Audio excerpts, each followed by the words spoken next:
రహస్యమందు చూచు నీ తండ్రి నీకు ప్రతిఫలం ఇచ్చును. చాలు పిల్లారా, జాగ్రత్తగా నా వైపు దేవుని మాటలు ధ్యానించుకున్నామండి. చూడండి, ఇక్కడ మనం చదువుకున్న ఈ లేఖన భాగము అనేక సార్లు, చాలా సార్లు నాకు తెలిసేది చాలా సార్లు మనం ధ్యానించుకున్నామండి. అయితే ఒక విషయం మిమ్మల్ని అడగాలనుకుంటున్నాను పిల్లారా, మనము ప్రార్థన ఎందుకు మనం చేసేది? ప్రార్థన ఏమండి, పాస్టర్స్ అంటే దైవసేవకులు అలాంటి వాళ్ళు చెబుతుంటారు. ఏమని చెబుతారంటే, ఉదయం ప్రార్థన చేయండి, సాయంకాలం రాత్రి పడుకునే ప్రార్థన చేయండి, వీలైతే మీకు కుదిరితే మధ్యాహ్నం వేళ కుదిరితే ప్రార్థన చేయండి అంటారు. మనము ప్రార్థన ఎందుకు చేస్తున్నాము, దేనికోసం చేస్తున్నాము, ఏమి ఆశించి మనం ప్రార్థన చేస్తున్నాం బిడ్డారా? ఏమండి, ఒకటి మన అవసరాలు తీరడానికో, లేకపోతే మన సమస్యలు తీరడానికో, లేకపోతే మనకి ఇది కావాలి ఏమండి అది రావడానికో, లేకపోతే మనం ఆత్మీయులు స్థిరపడటానికో, వాటెవర్ ఏదేమైనప్పటికీ నువ్వు ప్రార్థన చేస్తున్నావంటే ఏదో ఒకటి ఆశిస్తున్నావు. ప్రార్థన అంటే పిల్లల దేవుని దగ్గర అంటే తండ్రిని అడగటము, అవునా కదండి? దేవుణ్ణి అడగటము. నువ్వేమని అడుగుతున్నావు? నువ్వు అదే ప్రార్థన పిల్లల.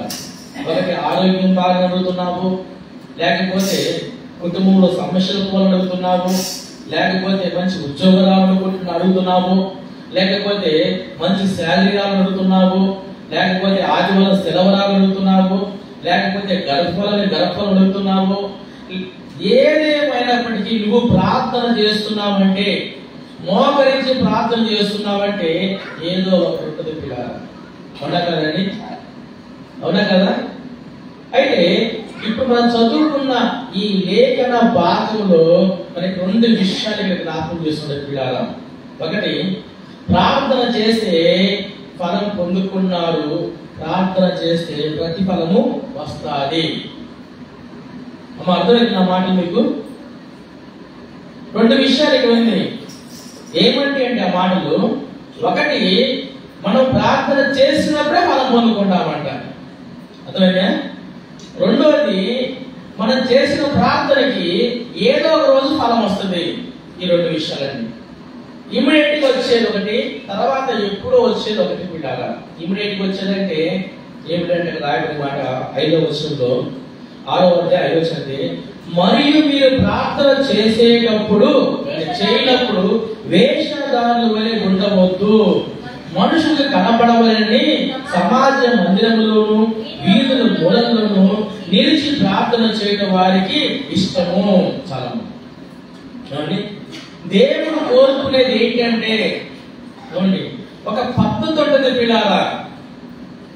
గుర్తుపెట్టుకుని వెళ్ళండి కూడా, చాలా చాలా మీరు గుర్తుపెట్టుకుని ఒక పద్ధతి ఉంటుంది. పద్ధతి లేకుండా, ఒక క్రమం లేకుండా నీకు నచ్చినట్టు చేసుకుని వెళ్ళిపోతే అది ఇప్పుడు సక్సెస్ కాలేవండి. అర్థమైందండి? ఇప్పుడు అన్నం వండాలి, దానికి ఒక పద్ధతి ఉంది. కూర చేయాలి, ఒక పద్ధతి ఉంది. లేదా పిండి చేయాలి, ఒక పద్ధతి ఉంది. అవునా కదా? ఒక పద్ధతి ప్రకారమే, ఒక కొలత ప్రకారము, ఒక నియమ ప్రకారము మనం చేసుకుంటూ వెళ్ళిపోతుంటే దాని ఫలము పొందుతాం పిల్లలు. అర్థమైందా? దాంట్లో ఏదైనా తేడా జరిగిందంటే ఫెయిల్ అయిపోయినట్టే. ఈరోజు చాలా మంది జీవితాల్లో ప్రార్థనల వైఫల్యము, ప్రార్థనలో వైఫల్యం జరిగి దేవుని నుంచి మేలు పొందుకోలేకపోతున్నారండి. కారణం ఏంటంటే ఇక్కడ ఎలా ఉందంటే, వేషధారుల వలె, అయ్యో నేను ప్రార్థన చేస్తే ఎవరో చూడాలి, నా ప్రార్థన ఎవరో మెచ్చుకోవాలి, అబ్బో భలే ప్రార్థన చేస్తున్నాక, అబ్బో ప్రార్థన భలే చేస్తున్నాడు అమ్మాయి, భలే ప్రార్థన అన్నయ్య చేస్తాం. ఇది కాదు పెట్టాలి. ఎవరో మెచ్చుకోవడానికో, ఎవరో అవార్డు ఇవ్వడానికో, లేకపోతే ఎన్నెన్నో వల్లించి ఏమంటే లేఖనాలు తీసి అంటే రెఫరెన్స్ తీసి ప్రార్థన చేసేవారు నేను తప్పంటలేదండి. కానీ నీ అవసరాన్ని ఎవరికి చెప్పాలి? నా చెప్తే తిరుగుతా, చదవటం సంఘంలో దైవజనం చదవటం తప్పే కదండి, నాకే కాదు, ఎగ్జామ్ చదువుతున్నా పిల్లారా అండి. ఎవరికి చెప్పాలి? నీవు దేవుడికి చెప్పాలి. దేవుడు ఎక్కడ ఉన్నాడు? వెలుగుల్లో ఉన్నాడా? ఏమండి, బైబిల్ ఏం చెబుతుందండి పిల్లారా? మీరు రహస్యం వెళ్ళి ప్రార్థన చేయమని పిల్లారా. ఏమండి, మనుషులు కనబడేటట్టు, మనుషులు వినబడేటట్టు వీధి మూలల్లో, ఏమండి, సమాజ మందిరాల్లో బిగ్గరగా కేకలేసి ప్రార్థన చేయటము అది సంఘ క్షేమాభివృద్ధి కొరకు, లేకపోతే అందరి అవసరాల కొరకు, లేకపోతే ఇంకోటి చేస్తే అది బాగుంది. కానీ నీ వ్యక్తిగత ప్రార్థన ఎలా ఉండాలి అమ్మా? నీ వ్యక్తిగత, నీ పర్సనల్ చదువుతారు నాకు చెప్పండి అమ్మాయి. నీ పర్సనల్ చెప్పారంటే చదువుతావా? చెప్పను. దానికి అత్యంత ప్రియమైన వారికి మాత్రం చెప్తారు. అంతేనా? అంటే తన స్నేహితులు కావచ్చు, లేకపోతే వాళ్ళ అమ్మ కావచ్చు, తండ్రి కావచ్చు, ఎవరో ఒకరు తనకి ఎవరైతే తనతో కలిసి మెలిసి ఉంటారో వాళ్ళకి మాత్రమే తన పర్సనల్ చెప్పుకుంది. అంతేనా? తన బాధ, తన కష్టం ఎవరైతే తింటారో వాళ్ళకి చెప్పుకుంది. అంతే కదండి. నీ పర్సనల్ అడుగుతారా? వాళ్ళు చెప్పరు కదా. నా పర్సనల్ నేను చెబుతానా? ఎవరైనా చెబుతాము? ఎవరైతే ఉంటారో వాళ్ళకి. అలాగే నా పిల్లలు పెట్టారా? నీ పర్సనల్ విషయాలయ్యి, నీకు ఏది కావాలో, నీకు ఏది అవసరం ఉందో, నీకు నీరు ఏది కావాలో నువ్వు తలుపు వేసుకొని ప్రార్థన చేయి. ఈరోజు చాలా మంది కూడా అలాంటి ప్రార్థన చేయలేక, ప్రార్థనలో వాళ్ళు ఎదగలేక పిల్లారా, వారు అనుకున్న గోల్స్ దేవుడికి కూడా పొందుకోలేకపోతున్నారండి. ఒకటి జాస్తి అలాంటి ప్రార్థన చేస్తుంటే వేషధారుల వలె ప్రార్థన చేస్తున్నారు పిల్లారా. అందుకనే రాయబడి పడినంత మనుషులకి కనపడవలనని సమాజ మందిరములోను వీరుల మూలల్లో నిలిచి ప్రార్థన చేయడం వారికి ఇష్టము. వారు తమ ఫలము పొంది ఉన్నారని నిశ్చయముగా మీతో చెప్పుచున్నాను. ఏం చెప్పాడు దేవుడమ్మా? నిశ్చయంగా ఆయన మాట్లాడలేదు. వారి ఫలం పొందుకున్నారంటే ఏం ఫలం పొందుకున్నాడు? ఏమొచ్చిందా? ఏమండి, నువ్వు ప్రార్థన చేసావు, ఎగ్జామ్ బాగా పాస్ అవ్వాలి, ప్రార్థన చేసావు, ఫలం పొందుకున్నావంట. ఎప్పుడు పొందుకున్నావు? ఎప్పుడు నీ రిజల్ట్ ఎప్పుడు? ఇప్పుడు రాసినప్పుడు వస్తాయి రిజల్ట్ ఏమన్నా? ఇప్పుడు రాసినప్పుడు వచ్చిన రిజల్ట్ ఏమన్నా? ఎప్పుడు నీ రిజల్ట్? ఒక నెల తర్వాత ఎక్కువ ఉంటుంది. అప్పుడు ఫలం ఎప్పుడు వచ్చేసినట్టు ఆల్రెడీ చెప్పారేమన్నా? అమ్మాయి ఫస్ట్ క్లాస్ పాస్ అయ్యామని చెప్పారా? లేదా ప్రార్థన చేశారు, మీ ఇబ్బందులు పోయినాయి అని చెప్పావా? ఎప్పుడు పోతాయి? ఎప్పుడు సమస్య రావాలి, ఆ టైం వచ్చినప్పుడు అప్పుడు దేవుడి కృప, దేవుడి సహాయము. దానికి ఏమంటే నీవు ఫలము పొందుకొని ఉన్నావు. ఎందుకని ఇలా జరిగిందంటే పిల్లారా, వేషధారుల వలె మనుషులు కనపడాలని అలాంటి ప్రార్థన చేస్తున్నావు. కానీ నా దేవుడికి నేను రహస్యంగా ప్రార్థన చేయాలి అని నేర్పించారు. అని బైబిల్గా మాట్లాడేది ఏమంటే 6వ వచనంలో, నీవు ప్రార్థన చేయనప్పుడు నీ గదిలోకి వెళ్ళి తలుపు వేసి రహస్యమందు నీ తండ్రికి ప్రార్థన చేయము. అప్పుడు రహస్యమందు చూసి నీ తండ్రి నీకు ప్రతిఫలం ఇచ్చును. ఇందాకే చెప్పింది, మీరు ఫలం పొందుకోవడానికి నిశ్చయంగా చెప్పేశారు దేవుడు. ఆల్రెడీ ఫలం పొందే ఉన్నారు, అయిపోయింది. ఇంకా దేవుడు ఎప్పుడే ఉన్నాడు? మీరు రహస్యంగా ప్రార్థన చేసి నీ తండ్రి నీ ప్రార్థన విని నీకు ప్రతిఫలం ఇచ్చును. ఇచ్చాను అని నాకు ఎంత ఉంది? ఇచ్చును, నీకు ఎత్తాలే, నీ కొనిస్తాలే. ఇచ్చాను, కొనిచ్చానా అని ఎంత ఉంది? చిన్న డిఫరెంట్ అండి. అదే ఫలం ఇచ్చును, ఇస్తాడు దేవుడు. ఇచ్చాను పిల్లారా, చాలా డిఫరెంట్ తన పదాలు పిల్లారా. ఆలోచించేద్దామండి. నువ్వు రహస్యంగా ప్రార్థన చేసినప్పుడు దేవుడు ఖచ్చితంగా నీకు నీ ప్రార్థన విని రహస్యంగా చూసి నీకు దేవుడు ప్రతిఫలం ఇచ్చాడు. నా ప్రియమైన బిడ్డ, మన ప్రార్థనలో ఇలా ఈరోజు ఎలా ఉంటాయండి? ఫలం పొందుకునే ప్రార్థనలు ఉంటాయి. ఫలం ఆల్రెడీ ఎప్పుడే మనుషులు కనపడాలని చెప్పారు. ఏమండి, ఈరోజు మామూలు చేసే ప్రార్థనలకి ఫలితాలు రావట్లేదు. తర్వాత ఉపవాసం ఉండే ప్రార్థనకి అసలే రావట్లేదండి. ఏమండి, మామూలు ప్రార్థన చేస్తున్నారు, దానికి ఎటువంటి సమాధానాలు లేవు. అయినా కానీ మరలా కుర్చీలో కూర్చోండి,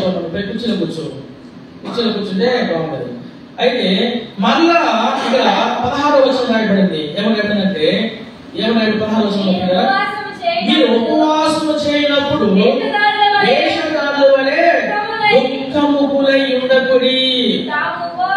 తాము ఉపవాసము చేయుచున్నట్టు మనుషులు కనపడవలనని వారు తమ ముఖములను వికారము చేసుకొందురు. వారు తమ ఫలము పొంది ఉన్నారని నిశ్చయంగా మీతో చెప్పుచున్నాను. అమ్మ ఇప్పుడు ఇదొకటి. ఇందాక చదువుకుంది ఉపవాస ప్రార్థన గురించి కాదు, మనం మామూలు ప్రార్థన గురించి అక్కడ రాయడం మాట్లాడారు కదా. మీరు మామూలు ప్రార్థన చేస్తే సమాజంలో సంఘంలో మీరు బహిరంగ ప్రార్థన చేస్తే మీకు ఆ ఫలం ఉంటుంది. లేదంటే రాష్ట్రీయ ప్రార్థన కూడా అది ప్రార్థన. ఇప్పుడు ఇక్కడ ఉపవాస ప్రార్థన అదేనా. ఇప్పుడు ఉపవాస ప్రార్థనకి ఏం రాయబడింది? మీరు ఉపవాసం చేయనప్పుడు వేషధారుల వలె దుఃఖముకులై ఉండకుడి. తాము ఉపవాసము చేయుచున్నట్టు మనుషులకు కనపడవలని తాము తమ ముఖములను వికారము చేసుకుందురు. వారు తమ ఫలము పొంది ఉన్నారని నిశ్చయంగా చెప్పుచున్నాను. ఇప్పుడు ఉపవాసం ప్రార్థన. నేను ఉపవాసం ఉంటున్నాను. అక్కడ పొద్దున నేను పొద్దున ఉపవాసం ఉంటున్నానే. ఉపవాసం ఉన్నావు ఉపవాసము ఏమండి? ఎవరి కోసం ఉన్నావు ఉపవాసము? నీకు సమస్య, నీకు ఇబ్బంది, నీకు కష్టము, నీకు బాధ తను చెప్పాలండి. లేదు పిల్లలు. అప్పుడు ఆంటీ ఏమనుకుంటుందంటే గోళ్ళు ఏమనుకుంటే నేను ఏమనుకుంటే అమ్మో ఒకసారి ఉపవాసం ఉన్నది ఇవాళ చూడండి. నేను అడిగినా కూడా ఇవాళ సంధ్య ఉపవాసం ఉంటాను అని మొత్తం నాన్న మొత్తం వెళ్ళిపోద్ది. ఎంత పెట్టడం అప్పుడు ఎందుకు పెట్టారా? నేను చెప్పేది ఏంటంటే బైబుల్ మనం చక్కగా ఫాలో అవ్వాలి పిల్లలు. వేషధారుల వలె మీరు చూడండి. వేషధారణ అంటే ఏంటి అర్థమైంది పిల్లరా? రాయడం వేషధారుల వలె అంటే వేషం వేసుకోవటము. ఏ వేషము? ఉపవాసం అనే వేషం వేసుకోవటము, ప్రార్థన అనే వేషం వేసుకోవటము. వేషధారణ ఎవరు పిలుస్తారు? ఎవరు పిలుస్తారమ్మా? వేషధారణ ఎవరు పిలుస్తారు చెప్పండి? ఎవరైతే నటిస్తారో వేషం వేసుకుంటారో వారిని వేషధారణ అంటారు. అర్థమైందండి? ప్రార్థన అంటే ఎలా ఉండాలి? నీకు సమస్య వస్తే వేషం వేసుకుంటావు నువ్వు. ఉండని ఇంట్లో ఉండు, లేకపోతే మందిరం ఉంటే మందిలో ఒక ఉండు నువ్వు. అంతేనా? మందిరంలో ఉండు. నువ్వు ఉపవాసం సంగతులు సేవలు కూడా తెలియదు. మామూలు టైం అయితే నువ్వు ఉపవాసం ఉంటున్న సంగతి ఎవరు తెలియకూడదు.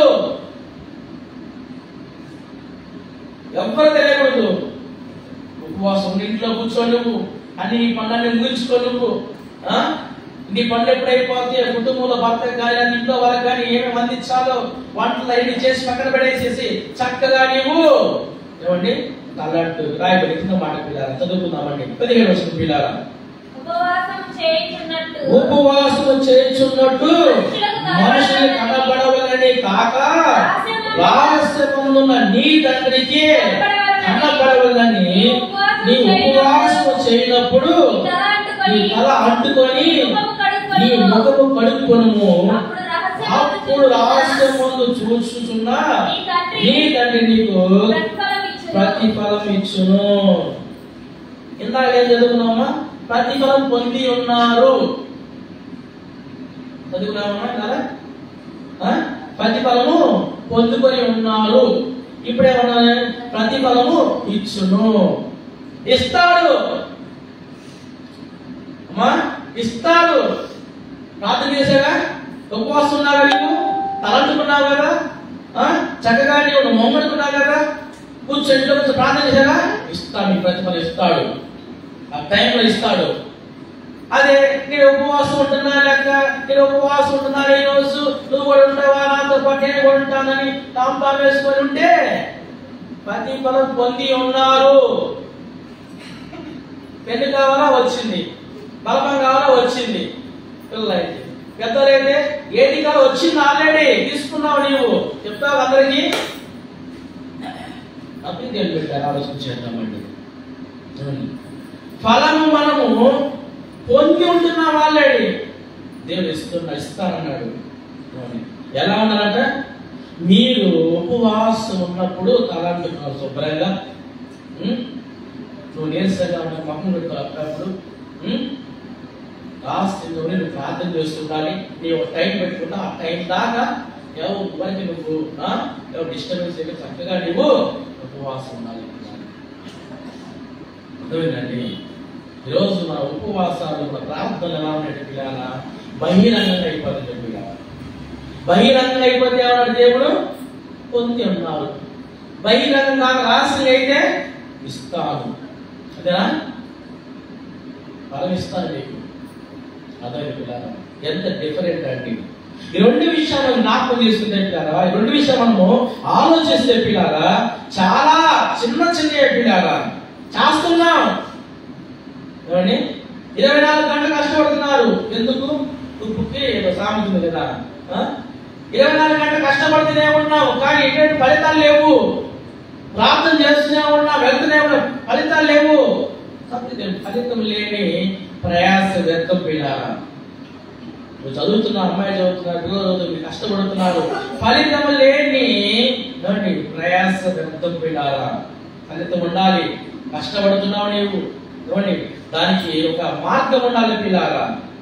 దాంతో పాటు దైవ సహాయం, దేవుడి సహాయం, దేవుడి కృప మనకి తోడుగా ఉండాలి. ఎలా వెళ్ళాలి మనము చెప్పండి.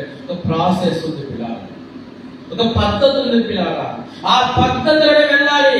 పద్ధతి తప్పేసి నాకు ఇష్టం వచ్చినట్టు నేను వెళ్ళిపోతున్నానని అలా కాదండి.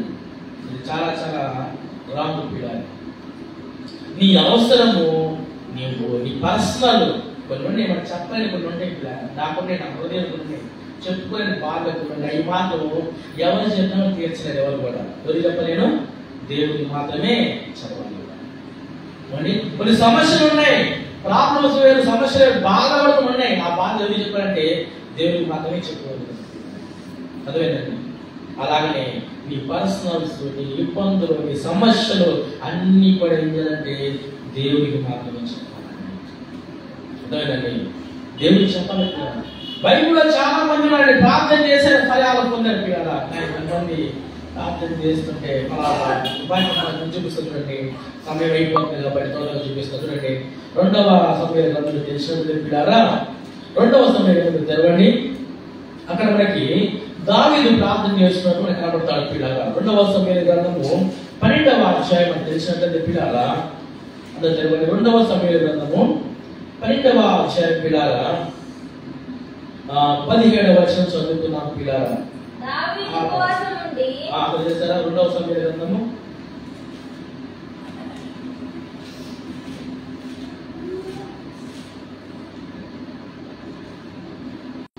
Page number 260. 2వ సమయ గ్రంథము 12వ అధ్యాయము 17వ వచనం చదువుకుందామండి.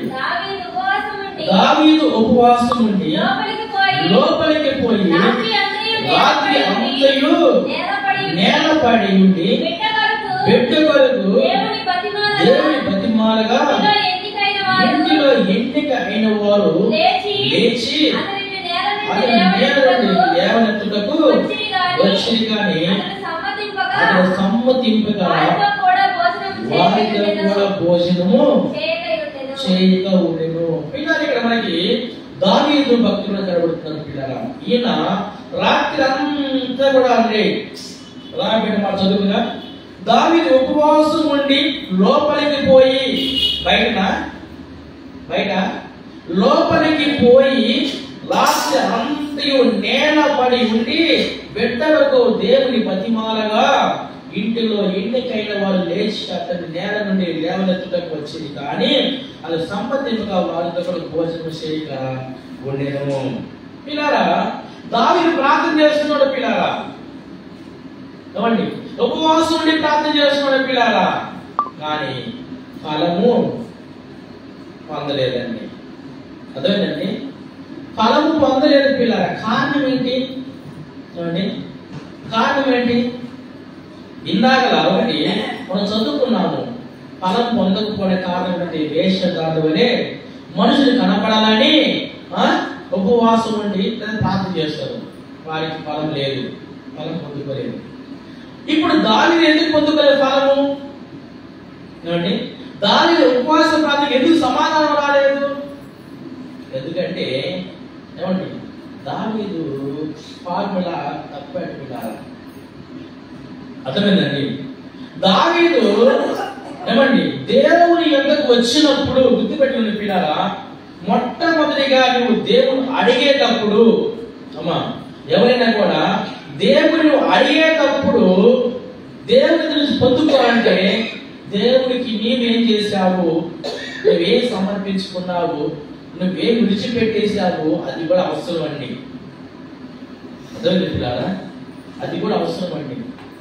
దేవుడిని అడుగుతున్నప్పుడు దేవుడు నిన్ను కూడా అడిగాడు కదా, ఇదిగో నీలో ఇది ఉంది, నీకు ఇది ఉంది, ఇది తీసేసుకో అని చెప్పాడు దేవుడు. దావీదు పాపములో ఉండి పాపం చేసి ఏమండి ఏం చేస్తాడు? తన కొడుకు కొరకు ప్రార్థన చేస్తాడండి.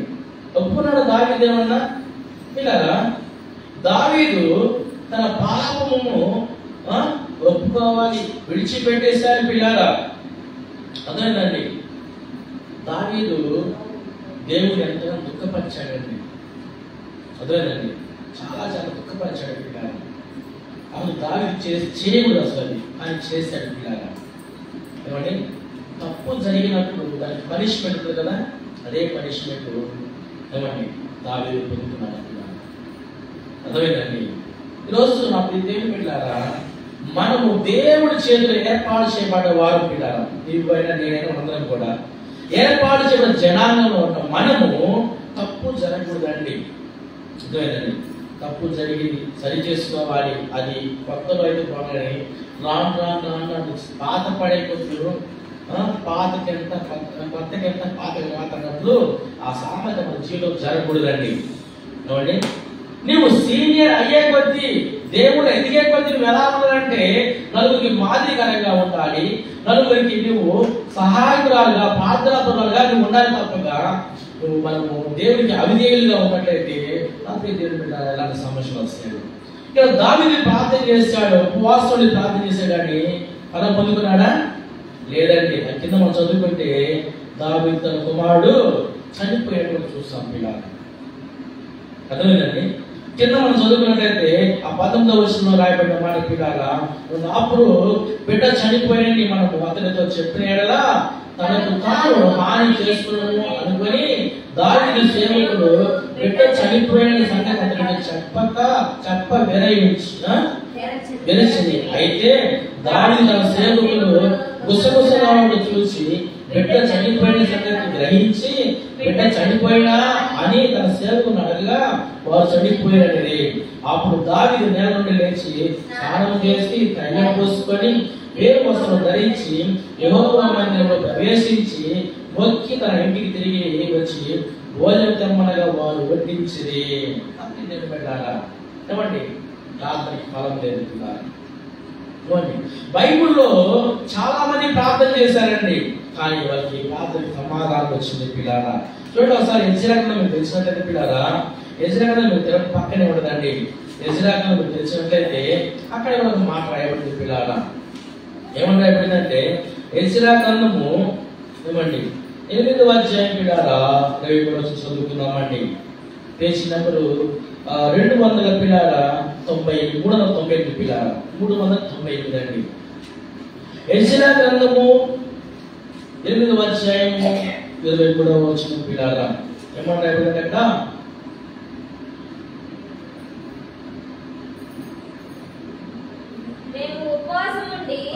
మేము ఉపవాసం ఉండి ఆ సంగతిని బట్టి మా దేవుని వేడుకొనగా ఆయన మనవిని అంగీకరించును. చాలా పిల్లరా ఇక్కడ మాట్లాడుతూ మనం జాగ్రత్తగా ఆలోచించాలండి. ఇక్కడ వారు ఏమి మాట ఏ సంగతిని బట్టి దేవుని వేడుకున్నారంటే అక్కడ పై వచ్చిన జ్ఞాపకం చేసుకున్నట్లయితే చక్కగా కొన్ని మాట్లాడే సమయం లేదు అంటే మీకు ఇంటికి చదువుకుని పిల్లరా దేవుడు అడిగారండి. వారు మేము ఉపవాసం నుండి ఆ సంగతిని బట్టి మా దేవుని వేడుకొనగా ఆయన మా మనవిని అంగీకరించు. నువ్వు ఉపవాసం ఉండి అడుగు, నీకున్న సమస్య నీకున్న ఇబ్బందులు అడిగితే అది ఒక క్రమ పద్ధతిలో ఉండే పిల్లలు దేవుడు వాటిని యాక్సెప్ట్ చేస్తాడండి, అంగీకరిస్తాడు పిల్లరా. వాటికి ఫలములు ఇస్తాడు పిల్లలు. పద్ధతి లేకుండా మనం నచ్చినట్టు వెళ్ళిపోతే ఎప్పుడు కూడా ఏం జరగదండి. చదవనండి. ఇక్కడ బైబిల్ గ్రంథంలో ఎస్తేరి గ్రంథం కూడా ఎస్తేరి కూడా అంతే అండి. క్రమ పద్ధతిలో పిల్లలు వాడిని క్రమ పద్ధతులు ఏం చేస్తుందంటే సమస్య తన ముందు ఉన్నప్పుడు, సమస్య బలమైనప్పుడు ఏమండి ఒక మాట బాగా చూస్తున్నప్పుడు ఇక్కడే పక్కనే ఈ పక్కన ఎజ్రా పక్కన ఎస్తేరి గ్రంథం పక్కనే పిల్లారా 417 పేజీ నంబర్ పిల్లారా ఏమంటే ఎస్తేరి గ్రంథం 4వ అధ్యాయం 16వ వచనం చదువుకున్నాం పిల్లారా. 4వ అధ్యాయం 16వ వచనం చదువుకున్నామండి. నీవు పోయి సూషానునందు కనబడిన యూదులందరినీ సమాజ మందిరములోనికి సమకూర్చి నా నిమిత్తము ఉపవాసముండి 3 దినములు అన్నపానము చేయకుడి. నేను నా పనిగత్తలను కూడా ఉపవాసముందుము. ప్రవేశించుట న్యాయ వ్యతిరేకముగా నన్ను నేను రాజు వద్దకు ప్రవేశించుదును, నేను నశించును. అటువంటి ముద్దుకై బయలుదేరి ఎస్తేరు తనకు ఆజ్ఞాపించిన అంతటి ప్రకారముగా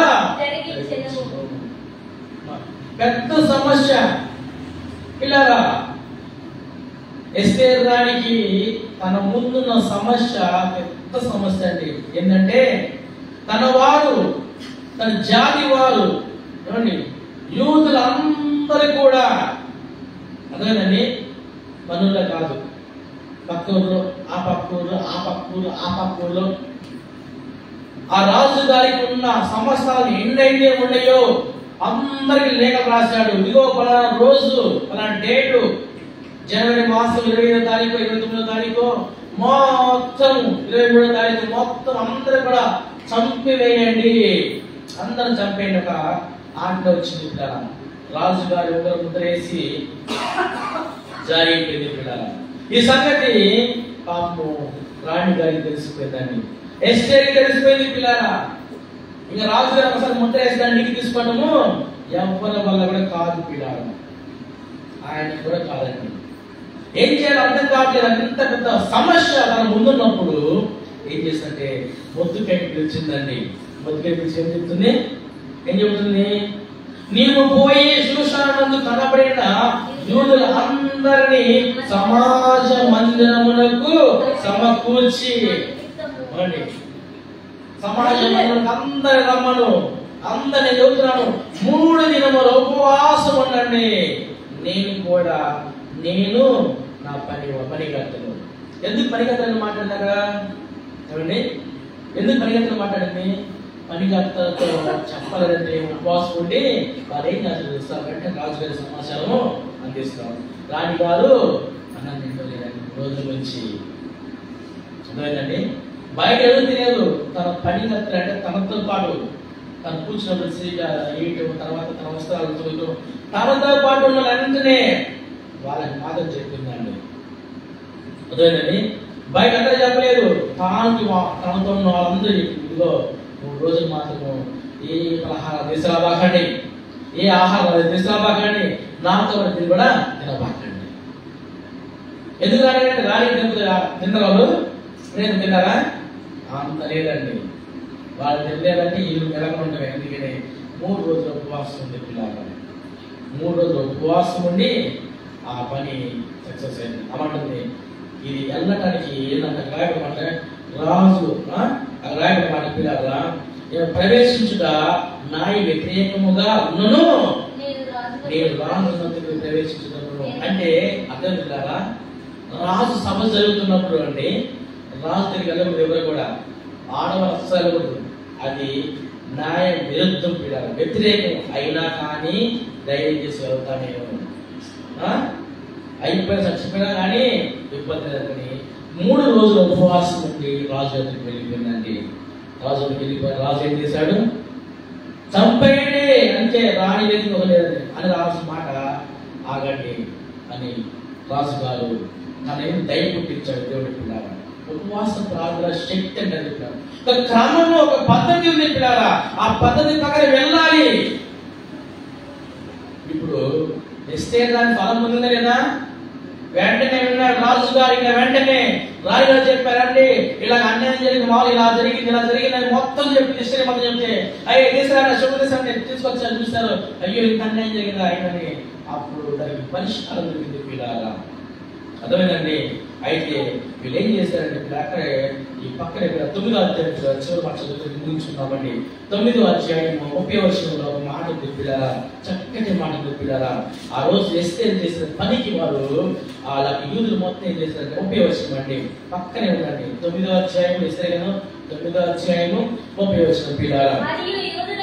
మరియు యూదుడైన మొర్దెకైను రాణి ఎస్తేరును యూదులకు నిర్ణయించిన దానిని బట్టి వారు ఉపవాసము విలాపకాలములు ఏర్పరచుకొని అది తమ మీదను తమ వంశపు వారి మీదను బాధ్యత అని ఎంచుకొని వాటిని జరిగించడమని ప్రకారముగా ఈ పూరీము అను పండగ దినమున సిద్ధపరచుటకు అహష్వేరోషు యొక్క రాజ్యమందుడు 127 సంవత్సరములోను యూదులందరికీ క్షేమము కోరినట్టు విశ్వస్వార్థంలో ఉన్నట్టు మాటలు గల పత్రికలు ఏమండి. ఈమె చేసేది ఒక మంచి ఒక పని. వాళ్ళు బాధ్యతగా పిల్లారా ఏమండి, బాధ్యతగా వారు ఏం ఎంచుకుని వారు చక్కగా వారు మనల్ని పిల్లారా ఎవరు చేసుకుని వెళ్ళిపోయారండి. నిజంగా ఉపవాస ప్రార్థన అంటే ఏదో ఆశాపాష కాదని పిల్లలు నక్కిందుకు పిల్లారా. ఉపవాస ప్రార్థన మన జీవితాలు మార్చేస్తుందండి. ఉపవాస ప్రార్థన మన జీవితాలను కట్టు తిప్పిలాగా మనకు కావాల్సిన అన్ని కూడా వస్తాయండి. కాకపోతే ఉపవాసం ఎలా ఉండాలంటే ఈరోజు మనం చదువుకున్నాం పిల్లారా, అలాగా ఒక క్రమ పద్ధతిలో ఉండండి. ఏమండి, వ్యక్తిగతంగా మీ పర్సనల్ ఉంటే ఇంటికాడ మీరు ఎలా ఉండాలంటే మన బైబిల్ చెప్పినట్లే చక్కగా తలంటూ స్నానం చేసి ఇంట్లో ఒంటరిగా మీరు రహస్యంగా ప్రార్థన చేయండి. సంఘంలో ఉపవాస ప్రార్థన అంటే అది సంఘంలో రావచ్చు. సంఘంలో మీరు తల పోసుకొని తలంటు చేసుకుని వచ్చి ఈ క్రమాన్ని మీరు ఆచరించవచ్చు పిల్లగా. ఇలా ఒక క్రమ పద్ధతులు మనం ప్రార్థన కానీ ఉపవాసం చేస్తే అప్పుడు మన ఫలాలు ఉంటాయి. అలా కాకుండా మనకు నచ్చిన మనకు వెళ్ళిపోతే మనం అప్పుడే మనం ఫలం పొందుకొని ఉన్నాము. బైబిల్ చెబుతుంది. దయచేసి ఈ నూతన సంవత్సరం నుంచి మనము మన పద్ధతిని మార్చుకొని మనము ప్రభువుకి ఇష్టమైన బిడ్డగా ఉండి మనము మన కోసం ప్రభు ఏదైతే వేచి ఉంచారో మనకు వచ్చారో వాటిని మనం పొందుకుందామని అందరం కూడా అందరూ తరలి ఉంచుదామని ప్రార్థన